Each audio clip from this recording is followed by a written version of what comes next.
Welcome. This is Dr. John DeMartini. This is one of the most amazing and inspiring shows that you can listen into. If you want to be on the edge of your seats, if you want to open up your heart, if you want to expand your mind, and you want to meet incredible people, stay tuned because you're just about to experience a transformative radio show that will change your life. And you're listening to the Dr. Pat Show that's coming up right next.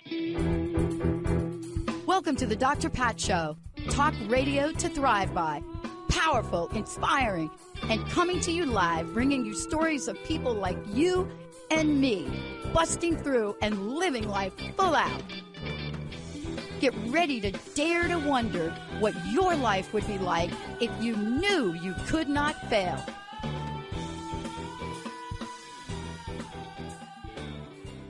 Hey, everybody. Welcome to the Dr. Pat Show. Hey, listen, I want to start out by this. I have a fabulous guest today, but I want to talk about this differently before we get started. 23 years later, I've interviewed Congress people, actors, new thought leaders, spiritual leaders, so many people. And yet, this interview for me is at the top of my food chain, because in life, you can go along thinking, we're the heroes. I mean, Tina Turner asked that question, singing that song. We're the heroes. And can we redefine heroes in the terms of our voice? How many of you listening to this show, how many of you don't need to tell me, how many of you go through your day and think about how silent you have to be about something you're seeing, watching, doing, or participating in, and never saying a word? You know, Simon and Garfunkel said it way back 1,000,000 years ago almost, and they talked about silence. The sound of silence. And it's never been more important now. My guest today has rewritten the narrative on courage, on what it means to become a hero, on what it takes in terms of resilience to know the truth of what you're seeing, stand up for it, and not be bullied out of saying and uncovering horrific acts. Today, joining me is the author of an incredibly powerful memoir. You know, somebody that sat down and said, I'm going to write this, but I'm also, what am I? I'm a molecular biologist, Becky McClain, threw up the flags, sirens blasting, and said, no mas. Y'all can't do this.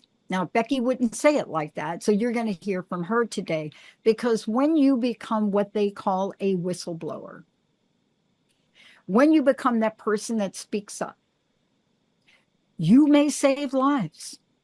But the other thing that may happen is your life may be saved by your truth. Becky, it's so great to have you here. Thank you for joining me today. Thank you, Dr. Pat. What a beautiful introduction. Thank you. You really speak the truth, and it really touches my heart. Thank you so much. Listen, I never imagined that doing the right thing would cost me my career, my health, and change my life forever. I was a Pfizer scientist working with and developing cutting-edge biotechnology when I discovered dangerous biosafety problems that I believe threaten both workers and the public. When I spoke up, I didn't realize I would not be protected, and I wasn't protected. I was ridiculed, silenced, retaliated against, and then, unfortunately, exposed to a very dangerous biohazard that left me fighting far, far more than just for my job. Now, Exposed is my new book. It's my story of that journey, of fighting for my life and of overcoming mountains of obstacles to become the first biotech whistleblower to win a free speech lawsuit against Pfizer, the number one largest pharmaceutical Giant in the world, before a federal jury. My book, Exposed, gives the reader an unprecedented look behind the closed doors of modern biotechnology and offers a powerful reminder that scientific progress means very little without truth, transparency, and accountability. But I want to make it clear that this is just not my story. It's about why free speech matters in science and why protecting those who speak up protects us all, and it protects public health and safety. And that's what Yeah. my book's about. Yeah. It's also about a divine plan. And what do I mean by that? You could call it whatever you want, but out of all the people that could have been in charge of downsizing for AT&T, it was me. Wrong selection, or maybe the right selection. And it was you. You were put in a position that most other people would have, what do they say, turn a blind eye, do something, whatever people do, and march, right? But the question that I want to ask you is, as you tell us today this story, because I do not think people understand the danger we're talking about. See, there's a consequence about you being exposed, but there's a greater consequence here that the world will not experience because of you. You understand what I mean? Yep, yep. You know, lives perhaps were saved. But as you went through this journey, I just want to know if you could share this. What touched your heart? What touched your mind? What was it that gave you the gumption to say, I am going to do something very different here, and I know there are going to be consequences, but I must do it? What was that? Well, it was my love for science and the responsibility of being a scientist and speaking the truth, following scientific methodology with integrity, and also following safety, not only for myself and for my workers, but also for the public health. Because in biotechnology, as we know, after experiencing COVID, how dangerous biotechnologies can become. So yes, it was a deep-seated love for science and trying to keep science integrity, have integrity when one works. I don't believe as a worker we should have to compromise our values in this regard. And I don't think we should have to go through the struggles I did in trying to speak up about these problems that we have. Unfortunately, we do, because what's happening is there's an epidemic of silence. That's right. Well, it's You very know what I'm costly, saying, right? If you speak out, it's very costly. Oh my gosh. I can remember, and I'm telling y'all, networks that are playing this, what I'm about to say has also been proven. So you're not going to take this show down like y'all did before. Is when we first entered COVID, I had information about ivermectin.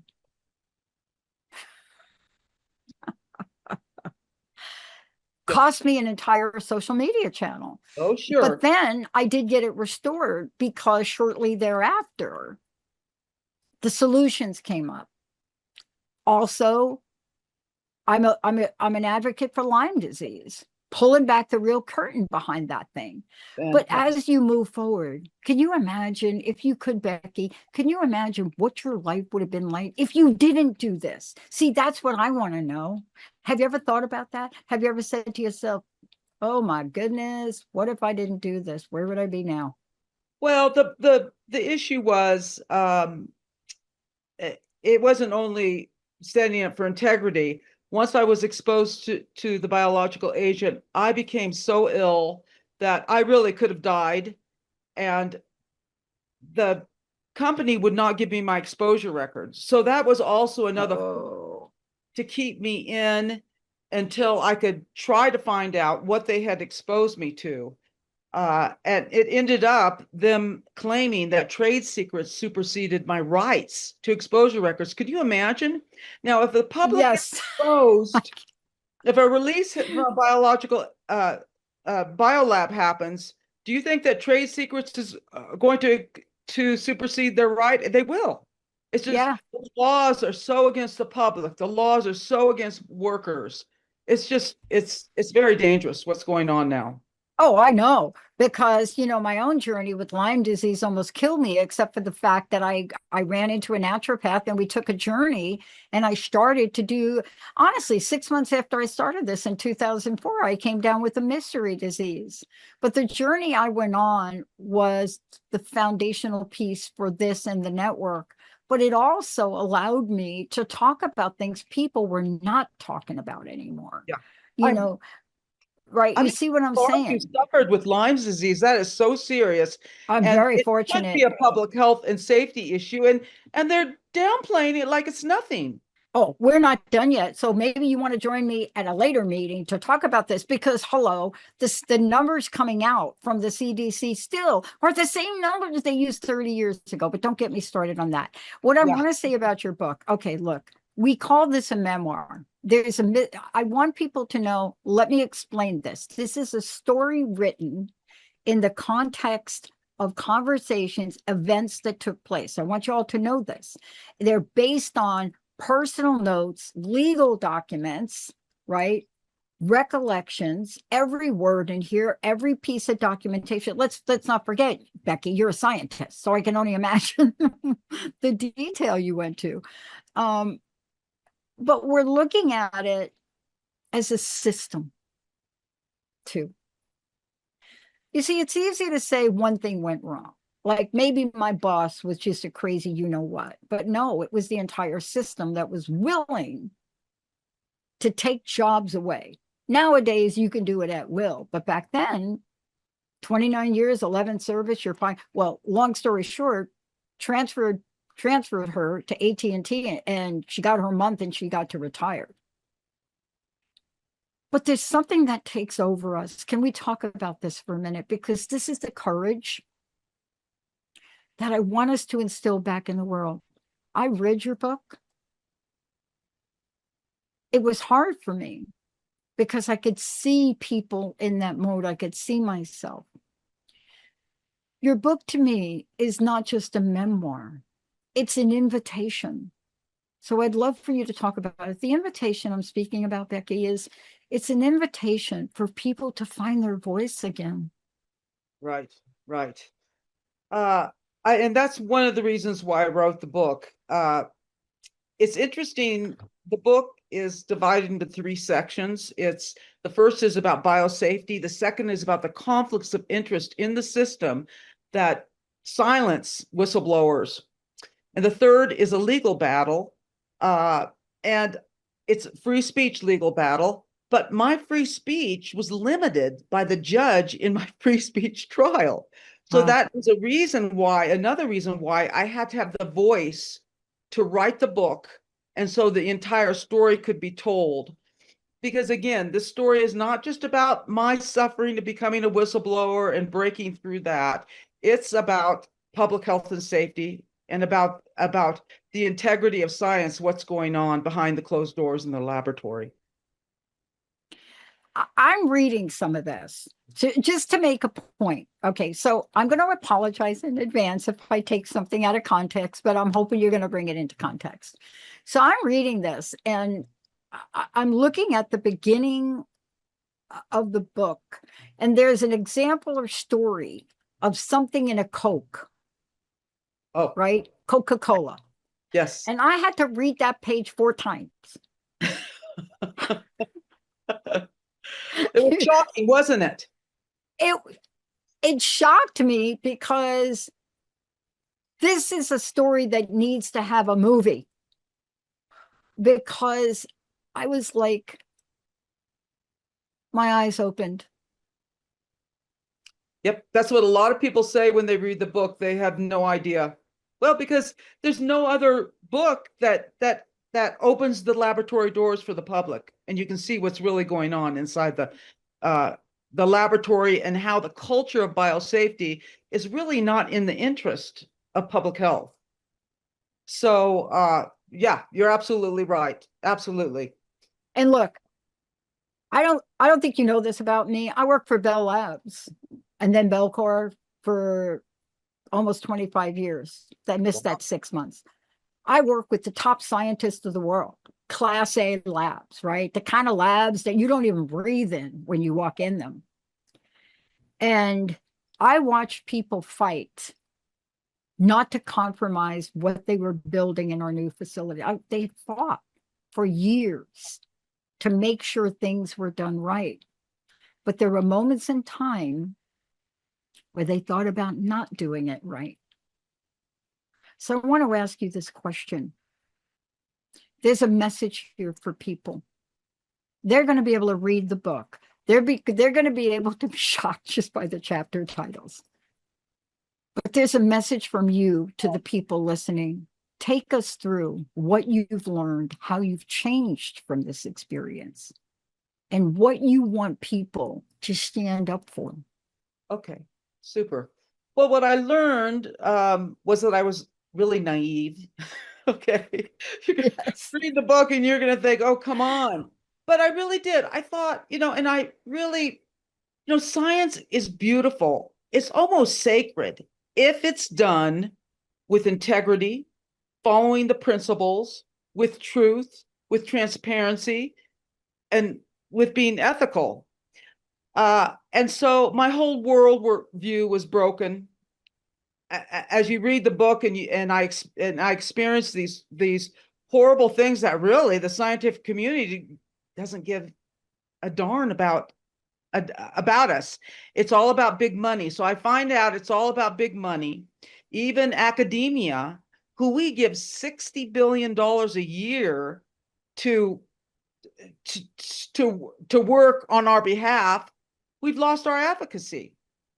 So I also learned that, and you'll read through the book, that very little protections on scientists or on physicians. That's why everybody's afraid to speak out. They'll lose their career. And you can't protect public health. You can't inform the public without freedom of speech. So now there's many issues in Exposed that, yes, from women's rights to public health and safety, many. But the bottom line, to really help our society today, because we've got a very complex big business going on, is to have the public support better protections for freedom of speech, for scientists, for workers, and for physicians. Science is about debate. Sometimes science is not all clear cut. And it's always important, if you've ever worked in academia in a big lab, there's massive arguments about results, of analysis of results. And without free speech, you don't have free science. You don't have science. You don't have good science. So I would highly encourage the public to really, once they read the book, I think they're going to really think differently about biotechnology, free speech, and public health. Oh, and also may I insert about the law? Because this isn't just a book about the journey. I mean, it's almost as if, I think later on in the book, I'm reading a transcript, right? Which captivated me, the level of detail. And I'm thinking, did they actually say that to her? I'm thinking, did that really happen? And you see, all of this is part of understanding that this is one story that was, in your words, exposed. So what I'd like to do is, Exposed is the name of your book. How do people get this copy? Because there cannot be other people that come out unless they actually know what's going on. So how do we get a copy of your book? Let's start here. Okay, well, you can go to your local bookstore. Most of the stores don't have my book on the shelf because I'm not well known.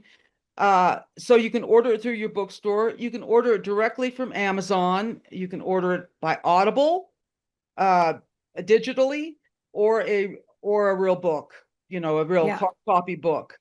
And I also want to make the point, because you made the point about, the safety issues, that this is not an isolated story. No.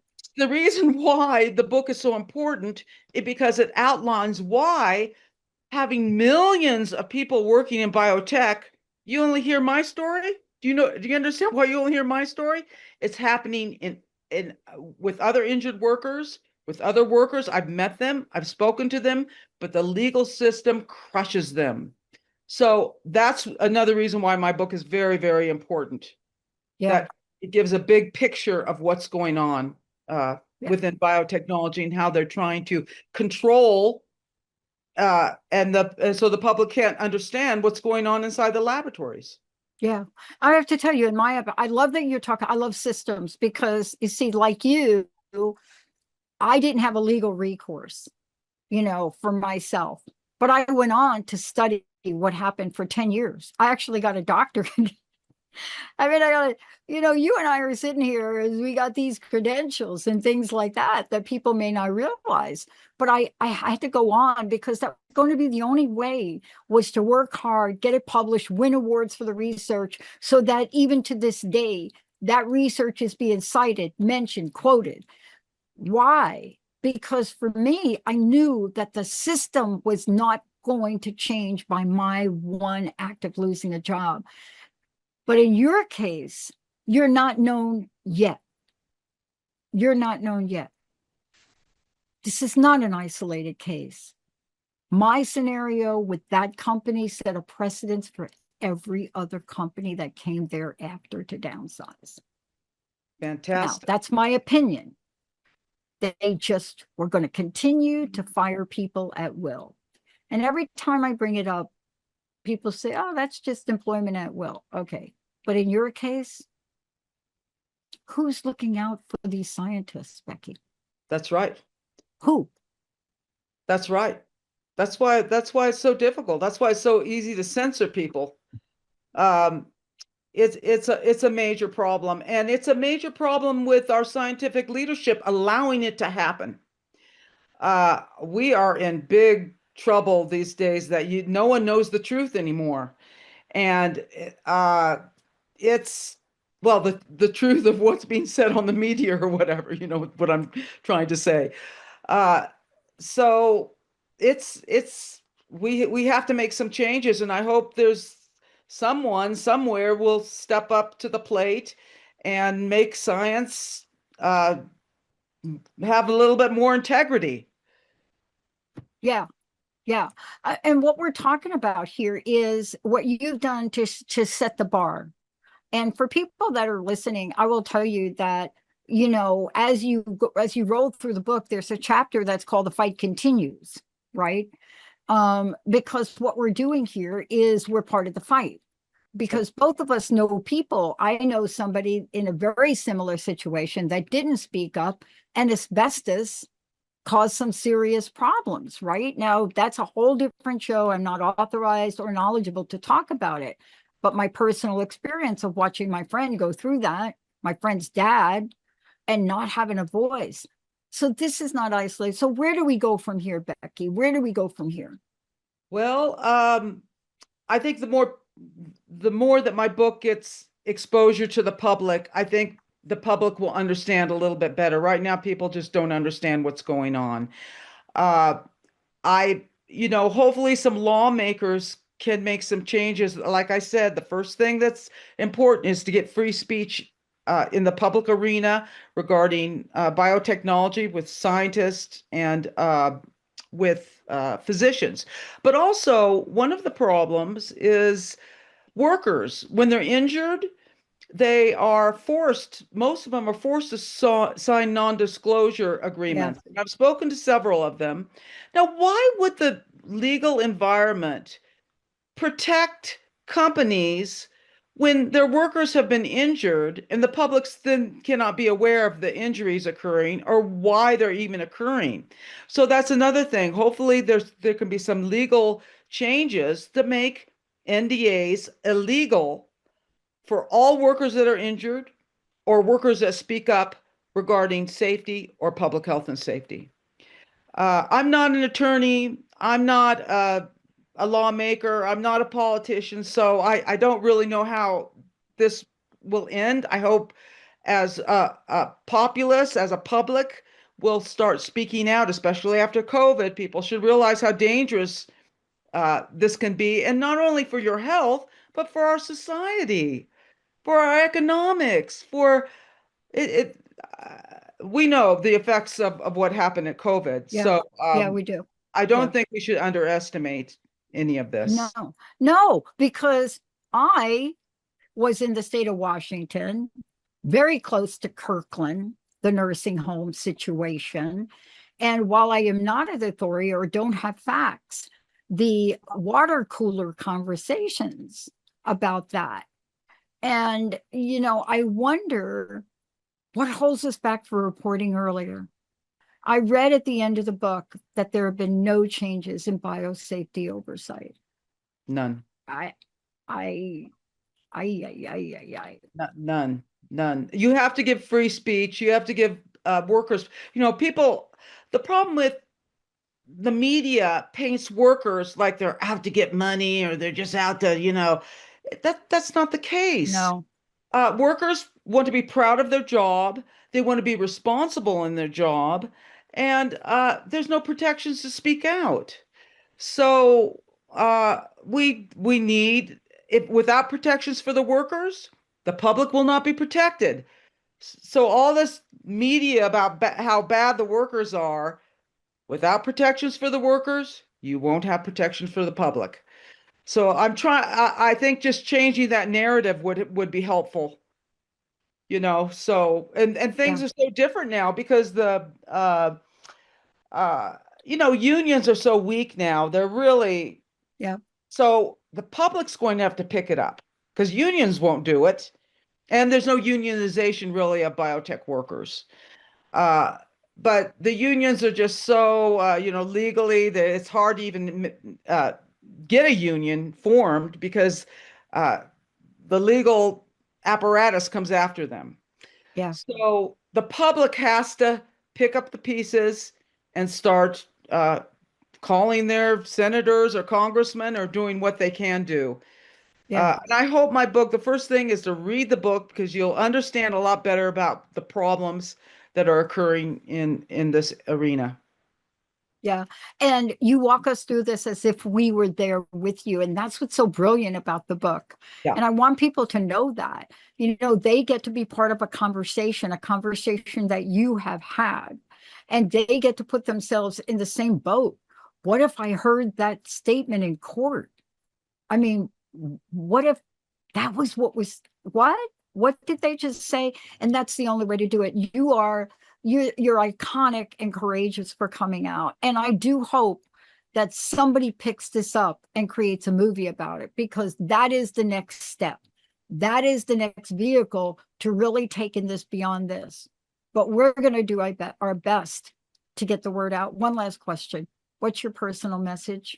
What would you like to leave us with, Becky? And thank you so much for coming on air with me.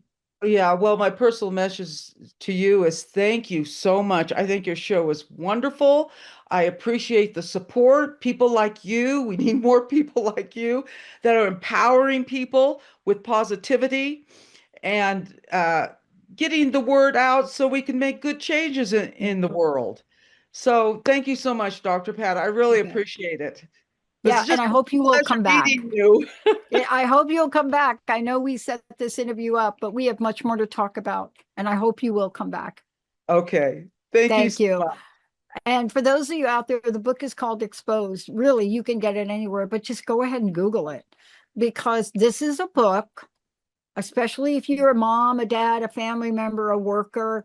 This is what they never tell you. They don't tell you any of this, but it is important for you to know. Why? Because you are just like Becky. You may find yourself in a situation where you have to choose between silence and non-silence. And this will walk you through the importance of truth. Becky, thank you so much for today. We need to let people know. What's your website? How do we follow you? How do we find out more about what you're up to? Okay, sure. My website is www.beckymclain.com. And you'll find the background of the book and everything there too. And don't forget, the book is called Exposed, everybody. Yes. We'll see you next time.